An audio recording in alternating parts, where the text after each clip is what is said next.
Dili ibitaw nimo makaya. Diha jud ka ig-on sa Ginoo kana bitaw. Sayod biyag ang Ginoo. Kaya matod pa sa Biblia, ang Dios magasusi sa huna-huna og kasing-kasing. Ni wala pagali ka nakapangayo, ibalo na ang Dios sa imong pangayoon. Pero ang giingon sa Dios, ang tanan ninyong pangayoon ipahibalo lang adto sa Dios. So mo na nga kinahanglan magpahibalo pud ka. Sabi kinasayon na ang Diyos na nahibalo ano eh. Oh, mahibal alam siya. So karon balik ta mga igsoon nga kinahanglan andam kamo, makapugong kamo. O po na gikuyawan ako kay katulang gawali sa Church of Christ 43 years nga nagwali.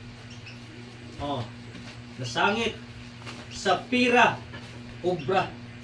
Titigyan biktima ha mga igsoon. Nasangit siya, tubalong ka to no. Una nga lisod ka ining magwawali. Kiting una nga malipay lang ko mukuyog akong asawa. Kay ipasigar ko mo puna ko ni gwapa man ko. Oh, una aron mo buknol ko ng mga dalaga. Ana ba?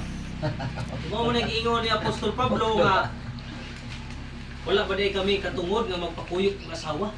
So kinahanglan ang dunay katungdanan, dunay asawa, dunay anak magtotoo, pero di lang manganlan og mga kay isar man kabuok ni ngako. Pero